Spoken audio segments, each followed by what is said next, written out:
हरिओम। तो आज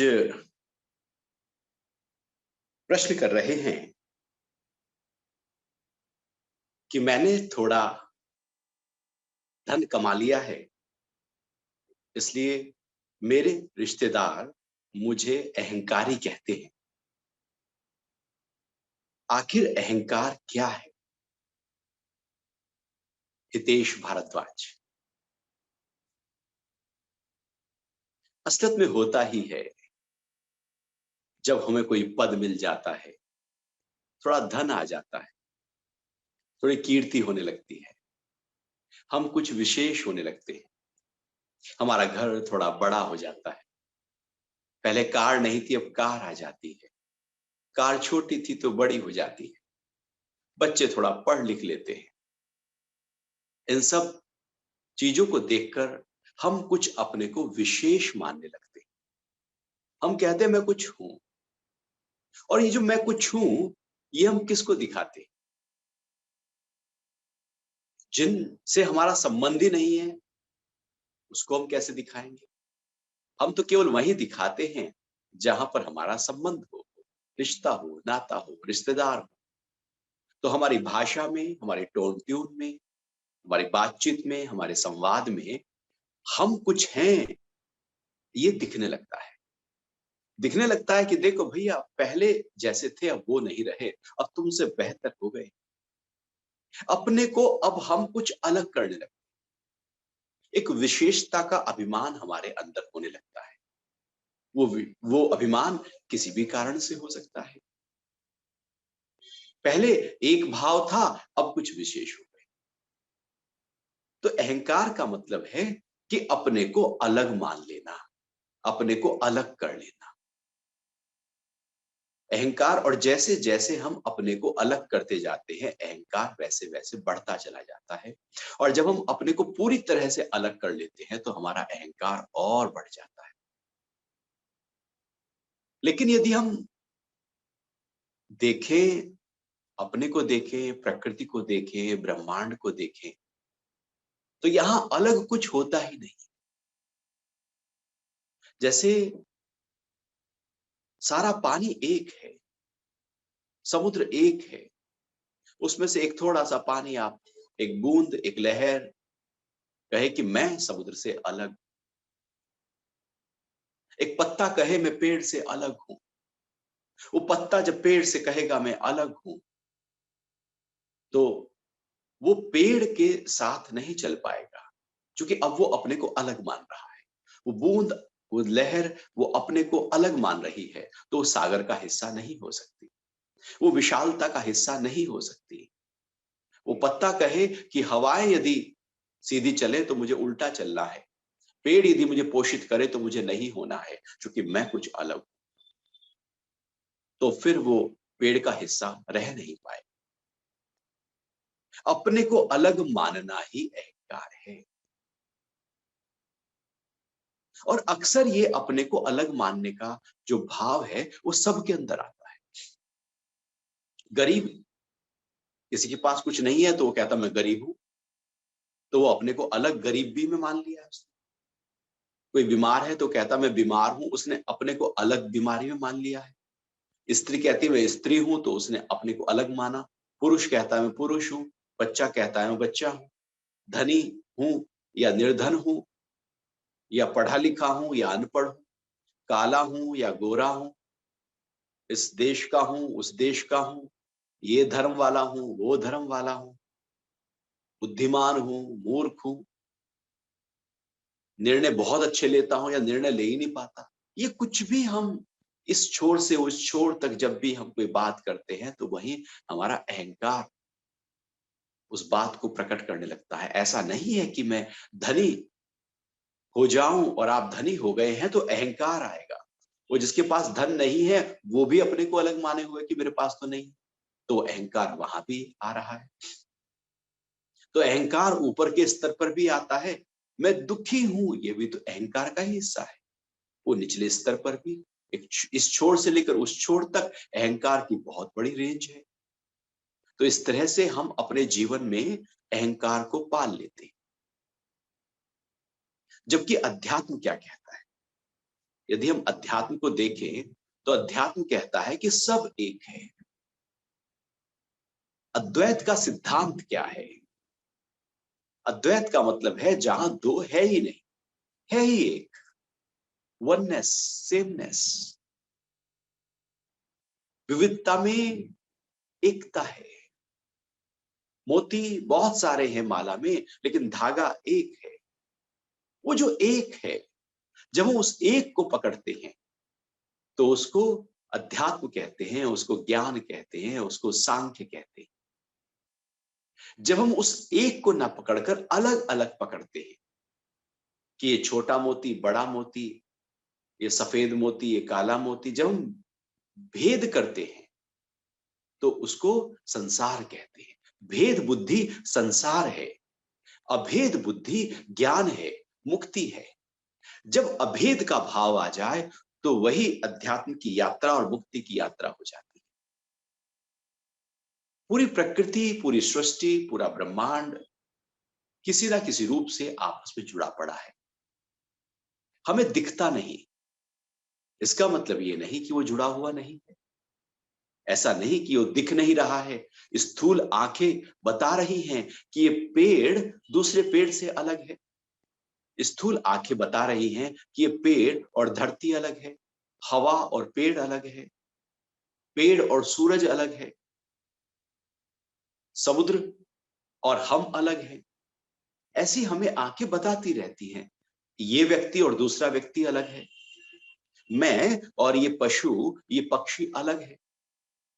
सब अलग हैं। स्थूल स्तर पर, आकार के स्तर पर सब अलग है। आकार एक जैसा यहां नहीं है, क्योंकि पांच तत्वों से सब अपने स्वभाव संस्कार से आए हैं, बने हैं। वो सब अलग होगा, लेकिन इनके पीछे कोई एक ऐसा है जो एक है, सब में एक है। जब हम अपने को अलग मान बैठते हैं तो वह अहंकार है, और जब उस सब एक का हिस्सा, समष्टि का हिस्सा बन जाते हैं तो वह प्रेम है, वह ज्ञान है। तो प्रकृति को आप यदि देखें, जैसे हम देखें कि ये जो धरती है वो अलग है और पेड़ अलग है, तो धरती से ही तो पेड़ जो है वो पोषित हो रहा है। उस धरती की मट्टी ही तो पेड़ बनी है। और कमाल की बात है कि उस धरती से पेड़ निकलता है, मट्टी से पेड़ बना है। मट्टी कहीं कम नहीं होती, मट्टी जू की त्यों है और बड़ा विशाल पेड़ बन गया। तो मट्टी से पेड़ जुड़ा हुआ है।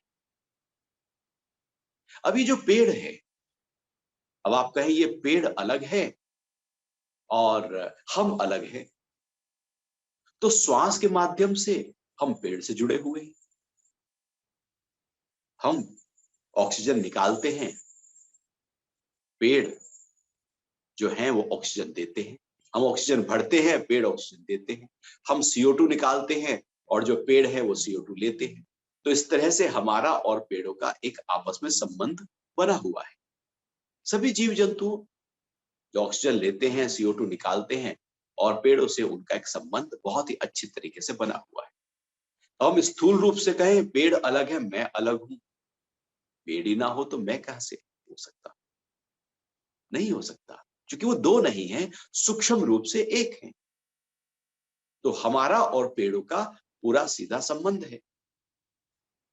और फिर हम देखें कि पेड़ का और सूरज का, अब सूरज निकलता है तो पौधे एकदम मुस्कुरा जाते हैं, फूल खिल जाते हैं, एक रौनक आ जाती है। तो पेड़ों का और फूलों का और पेड़ पौधों का सबका आपस में संबंध है। इंतजार करते रहते हैं, फूल सूरज निकलेगा तो हम खिलेंगे। इसका मतलब है सूरज से जो पौधे हैं वो जुड़े पड़े हैं, और सूरज से हम भी जुड़े पड़े हैं। सूरज जीवनी शक्ति है।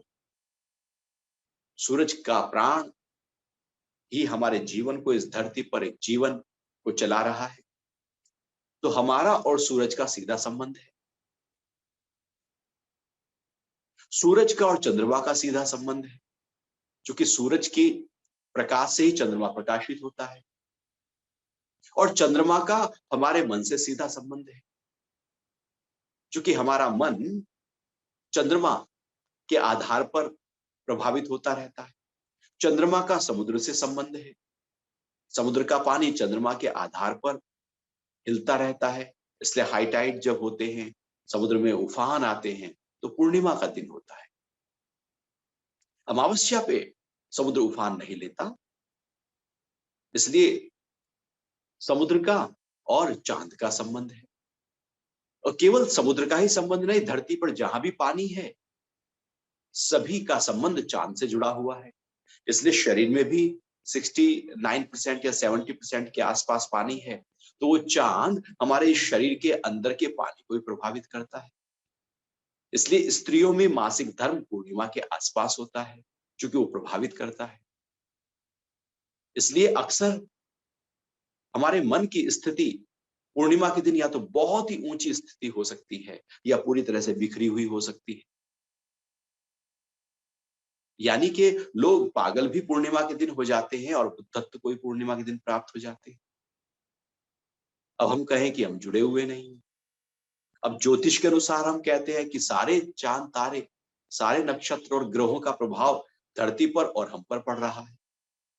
एक वही ऊर्जा चक्र चारों तरफ निर्मित है, जहां से वो ऊर्जाएं ऊपर से आ रही हैं, वो धरती पर और धरती वासियों पर है। और हम यदि उसके रिसीवर हैं तो सीधा संबंध हमारे ऊपर पड़ रहा है। तो ज्योतिष पूरे ब्रह्मांड के साथ हमको जोड़ रहा है। अब हम और दूसरा व्यक्ति जो है वो भी आपस में जुड़ा हुआ है, क्योंकि आकार तो अलग है, लेकिन यदि अंदर देखा जाए तो सब एक है। और अंदर के भी गहरे रूप में देखा जाए तो सब प्राण से ही जो हवाएं चल रही हैं, जो ऑक्सीजन बह रहा है, उसी से ही सब जीवन पा रहे हैं।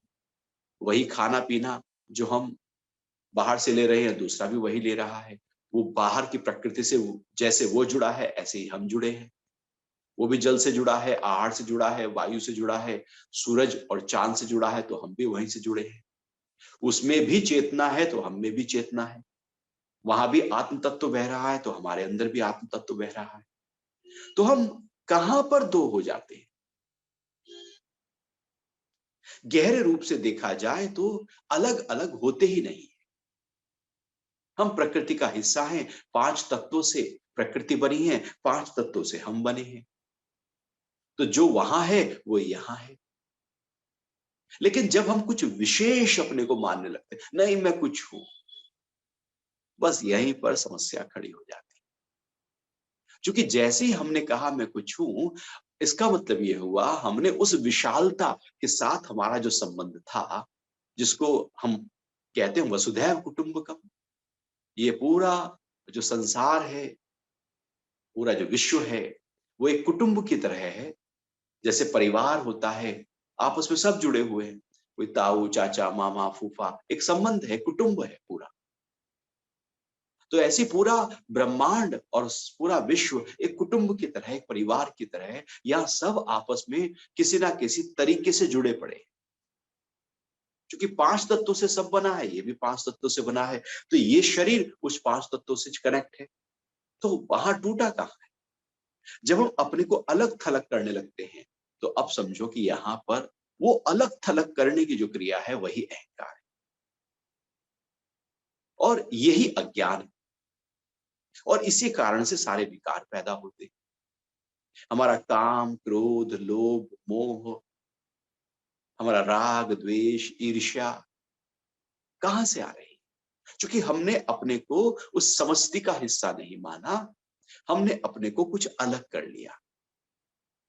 जब अपने को अलग कर लिया, वही अहंकार है।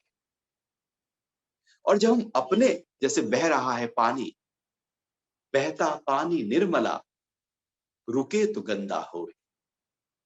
वो बह रहा है तो निर्मल है, गंगा है, पवित्र है, स्नान और पूजन योग्य है, आचमन योग्य है।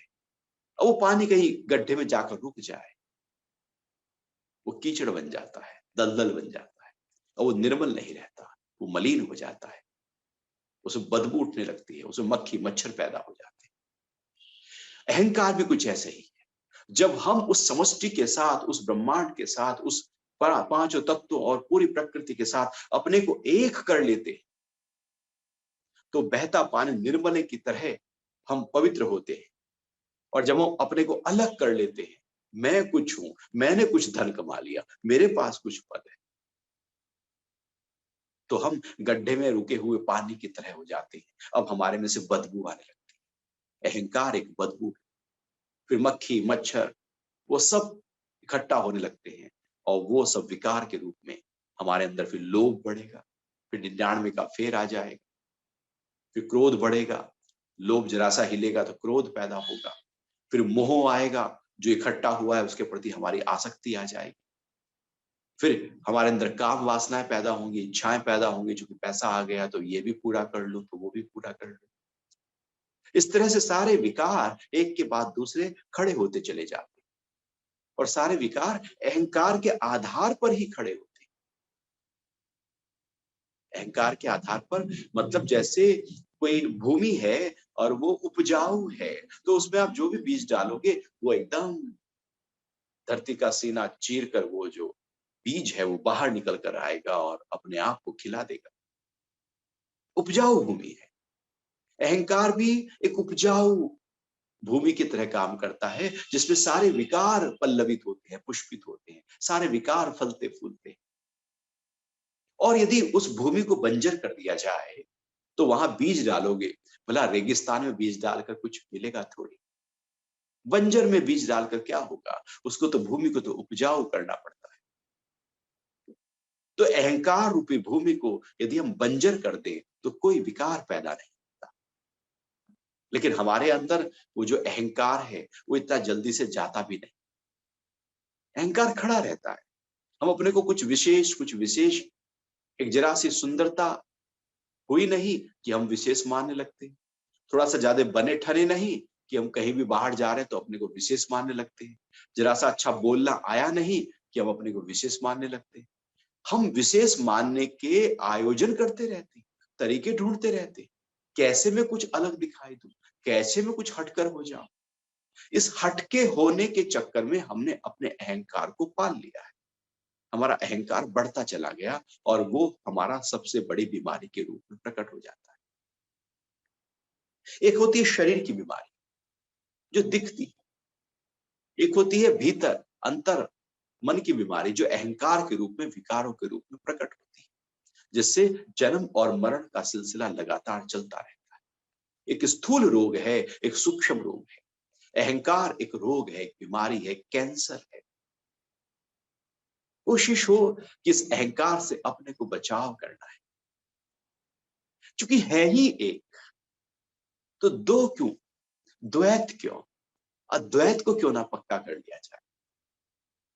क्योंकि हम अपने को कितना भी बड़ा कर ले, कितना भी विशाल कर ले, उस विशाल से नहीं जुड़े तो छोटे ही है। कितना भी धन हो जाए फिर भी कम ही होगा। वो एक साहूकार था ना, तो साहूकार था। अक्सर ऐसा ही होता है, जब धन आ जाता है तो व्यक्ति उस धन को उसका प्रकटीकरण करने लगते हैं। धन और धान्य की रूप प्रकटीकरण के रूप में आ जाते हैं। तो प्रकटीकरण के लिए बहुत बड़ा एक घर उन्होंने बनाया, साहूकार। तो बहुत बड़ा घर, उसमें एक बागीचा भी था और उसमें एक स्विमिंग पूल भी था, और उसके बाद वहां पर कमरे थे, बच्चों के लिए अलग कमरे थे, अपने लिए अलग कमरे, घर जैसे होता है एक बड़ा घर। तो वहां पर साहूकार का जो बेटा था वो वहीं पर, साहूकार गया था बस यहीं पर घूमो, सब कुछ यहाँ उपलब्ध है। तो वहीं बच्चे, वहाँ आम का पेड़ भी लगा हुआ था, लीची का पेड़ भी था, वहीं तोड़ लेते, उसी स्विमिंग पूल में नहा लेते, वहीं खेल लेते, वहीं एक बिस्तर पर अपना जो कमरा था वहां सो जाते। सिलसिला चलता रहा। उनको लगने लगा, साहूकार ने बता दिया था कि बेटा देखो हम सबसे रईस हैं, दूर दूर तक हमारे जैसा कोई रईस नहीं। इतना बड़ा घर किसी का है, घर में इतने बड़े बागीचा नहीं, इतना बड़ा पूल नहीं, इतना बड़ा सोने के लिए कमरा किसी बच्चे के पास होगा जो तुम्हारे पास है। हम बड़े रईस हैं, हम बड़े कुछ हटकर हैं। तेरे पापा ने बहुत मेहनत करके कुछ धन इकट्ठा किया है, अब हम कुछ विशेष हो गए। ये बात चलती रहती, अक्सर ऐसा हो ही जाता है, घरों में चर्चा यही होती है। जिसने कुछ कमा लिया तो वो घर में अपनी पत्नी को, बच्चों को यही कहता रहता है, मैंने बड़ी मेहनत से पैसा कमा लिया। अपने उस अहंकार को प्रकट करने लगता है। तो एक दिन बच्चा और खेलते खेलते बाहर निकल गया। तो बाहर, घर से बाहर वो चला गया, वहां बच्चे और खेल रहे थे, उनके साथ खेलने लगा। और वो बच्चे पूरा दिन कभी इधर भागे, उधर भागे, इस पेड़ पे चढ़ जाए, उस पेड़ पे चढ़ जाए, इस नदी में नहा लें, और कहीं थक गए तो पेड़ के नीचे एकदम सो जाए, लेट जाए, फिर आगे भागे, कभी यहाँ से आम तोड़ लें, कभी वहां से कुछ पेड़ पे उतार लें। जैसे गांव में अक्सर ऐसे ही होता है, पूरा बाग है, वहीं नहा लेते हैं, वहीं खा लेते हैं, वहीं लेट जाते हैं। तो पूरा दिन जो साहूकार का बच्चा था, उसने पूरा बाहर के बच्चों के साथ उनको दोस्त बनाकर पूरा एंजॉय किया। लौटकर शाम को जब घर पर आता है तो बापू से कहता है, पापा पापा मुझे आज पता लगा है कि हम कितने गरीब हैं। उसका बाप एकदम हैरान हो जाता है, क्या कह रहा है बेटा, तुझे कैसे पता लगा आज हम इतने गरीब हैं? बेटा हमारा घर तो सबसे बड़ा है। नहीं पापा, मैंने आज देखा, जब मैं बाहर गया तो हमारा जो पूल है, स्विमिंग पूल है, वो तो बिल्कुल छोटा सा है ना। ये तो 12 बाई ऐसे 30 का आपने पूल बनाया हुआ है मेरे लिए, तो ये तो छोटा है। हम तो नदी में नहा रहे थे, वो तो इतना बड़ा पुल था। आपने तो 2 पेड़ लगा रखे हैं, एक आम का, एक लीची का, बाहर तो पेड़ ही पेड़ है। हमारे पास तो खेलने की थोड़ी सी जगह है, बाहर तो कहीं भी कितनी दूर तक खेलो, एक कमरा है सोने के लिए, वहां तो कहीं भी सो जाओ। इतनी विशालता है बाहर पापा, इतना रईसी है बाहर, इतना साहूकारी है बाहर उन बच्चों के पास में। मुझे उनको देखकर लग रहा था कि मैं कितना गरीब। जब हम अपने को कुछ मानने लगते हैं तो हम सिमट जाते हैं, लेकिन जब हम अपने उस अहंकार को तोड़कर समष्टि का हिस्सा बनने लगते हैं तो हम विशाल होने लगते हैं। हम क्षुद्र हैं, उसको अहंकार मानकर हम सोचते हैं विशाल हैं, अस्तित्व में क्षुद्र हैं। हम कितने भी बड़े हो जाएं, छोटे ही रह जाएंगे जब तक हम उसके साथ ना मिल जाएं। तो अहंकार हमारा एक इस तरह से एक बीमारी के रूप में प्रकट हो जाता है। तो क्यों ना अपने उस अहंकार को तोड़े, क्यों ना हम समता में आए, क्यों ना सबके साथ सबके जैसे हो जाए, रल मिल जाए। क्यों विशेषता रखें? क्या होगा इस अहंकार से? लोग नजदीक आ जाएंगे, जो दूर के हैं वो अपने हो जाएंगे। अक्सर अहंकार के कारण से अपने भी दूर हो जाते हैं, क्योंकि अब आप अपने को विशेष मानने लगे हैं, ऐसा समझने लगे कि दूसरे तो बिल्कुल जैसे अछूत हैं, तो आप दूर होने लगते हैं। और जब सामने वाले को लगता है कि ये अहंकारी है तो वो आपसे और एक कदम दूर हो जाता है। क्योंकि समता सबको अपनी तरफ आकर्षित करती है, अहंकार सबको विरोध में ले आता है।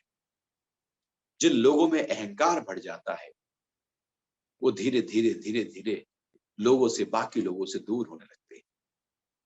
समता चाहिए जीवन को जी जाने के लिए। अहंकार तो अलग थलग कर देता है। हमें लगता है ऐसा है कि उससे मेरी कुछ औकात निकल के आती है, बन के आती है। ऐसा कुछ होता नहीं है, क्योंकि उससे विकार ही पैदा होते हैं। तो अपने को समत्वम योग उच्चते के भाव के साथ जब हम लेकर आते हैं, समत्वम योग उच्चते, गीता में योग की परिभाषा है कि समता ही योग है।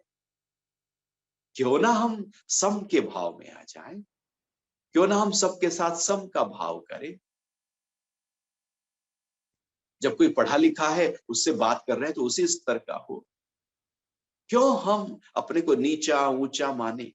क्यों माने हम अपने को नीचा ऊंचा, और क्यों माने हम किसी को नीचा ऊंचा?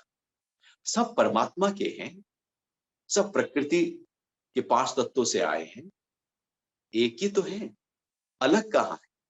जब समष्टि पूरी तरह से जुड़ी हुई है, चांद, तारे, सूरज, धरती, आकाश, पेड़ पौधे, जीव जंतु, पशु पक्षी, आप किसी को भी पकड़ो, अब देखो उससे आपका संबंध क्या है, आपको मिल जाएगा। किसी ना किसी रूप से वो आपसे जुड़ा ही पड़ा है। और ये जुड़ने की प्रक्रिया ही जब हम समझ लेते हैं, जान लेते हैं, इसी को योग कहते हैं। योग मतलब जुड़ना।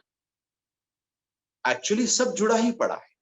उस जुड़ने की जो क्रिया हो रही है, उसको अनुभव कर लेना, उसको आत्मसात कर लेना कि सब एक है, यही योग है। इसलिए भगवान श्री कृष्ण गीता में जो 18 अध्याय हैं, वहां पर जो उपदेश दिया है, हर अध्याय का नाम किसी ना किसी योग से है। सब योग है। वो योग को जान लेना, समझ लेना कि सब जुड़े हुए हैं, ये अहंकार की निवृत्ति है। योग में आते ही अहंकार नहीं रहता। योग से हटते ही, वियोग होते ही हम अहंकार में आ जाते हैं, और यही सबसे बड़ा दुख है जीवन का। जीवन का रोना क्या है? जीवन की समस्या क्या है? जीवन में हलचल क्या है? यदि गहरे रूप में आप देखें कि हमारे जीवन की समस्या और दुख और भय क्या है, वो यही है कि हमने अपने अंदर अहंकार पाल लिया है। वो अहंकार जो ऊंचे स्तर पर हमें कुछ विशेष कर रहा है, वो अहंकार निचले स्तर पर जो दुख और डिप्रेशन की गहराइयों में और डर में हमको लेकर जा रहा है। अपने अंतरतम में इस करेक्शन को जब तक हम नहीं करेंगे, तब तक हम उस सुकून में, आराम में, मधुरता में, प्रेम में, हल्केपन में आ नहीं पाएंगे। ध्यान क्या है? एक हो जाना। साधना क्या है? एक हो जाना। सारी प्रैक्टिसेस क्या है? एक हो जाना। सांसों पर ध्यान के माध्यम से हम प्रकृति से एक हो जाते हैं। इसलिए भारतीय परंपरा में हम सुबह उठते हैं तो हम सूरज को अर्घ देते हैं, रात को हम पूर्णिमा के चांद को अर्घ देते हैं, हम पेड़ों को पूजते हैं, पहाड़ों को पूजते हैं, पशु को पूजते हैं, पक्षी को पूजते हैं, जल को पूजते हैं। हम सबको पूज रहे हैं। सब में वही है, क्योंकि सब हमसे किसी ना किसी रूप से जुड़े हुए हैं। हम उनको नहीं, असलियत में अपने को ही पूज रहे हैं। हम अपने से ही अपना संबंध और प्रगाढ़ कर रहे हैं, मजबूत कर रहे हैं। इसलिए भारतीय परंपरा में, वैदिक परंपरा में प्रकृति को पूजा जाता है, क्योंकि प्रकृति और हम अलग नहीं, एक ही है। लेकिन अहंकार अलग थलग कर देता है। वो जो अलग थलग है, बस वही समस्या है। यदि इस समस्या को आपने ठीक कर लिया, घर घर के झगड़े, पति पत्नी के झगड़े क्या है? पति कहता है मैं कुछ विशेष, पत्नी कहती है मैं कुछ विशेष। बाप बेटे का झगड़ा क्या है? बेटा कहता है मैं कुछ हूं, बाप कहता है मैं कुछ हूं। भाई भाई में झगड़ा क्या है? वो कहता है मैं ज्यादा कमाता हूं, वो कहता है मैं ज्यादा कमाता हूं। वो आपस में दुरानी जेठानी के झगड़े क्या है? मैं अपने को कुछ विशेष बनाने में सब लगे पड़े हैं, और यही कारण है कि आपस में सब टकराते रहते हैं, संघर्ष होता है। अहंकार संघर्ष देता है, वो प्रेम नहीं देगा। जब अहंकार टूटेगा, यदि किसी भाई में अहंकार नहीं है आपस में, दोनों भाइयों में, तो वहां प्रेम बहुत अच्छा है। पति पत्नी में आपस में अहंकार नहीं है तो प्रेम बहुत अच्छा है। उस संबंध में, उस रिश्ते में अहंकार ना हो सकता है कहीं और अहंकार हो, लेकिन अध्यात्म कहता कहीं भी अहंकार ना हो। आप पूरी तरह से एक भाव में आ जाओ। ये एक भाव ही ध्यान है, यही समरसता है, यही समाधि है, यही अध्यात्म है, यही जीवन मुक्ति है, यही विधेय मुक्ति है, और वास्तविकता में यही जीवन है, एक हो जाना। हरिओम।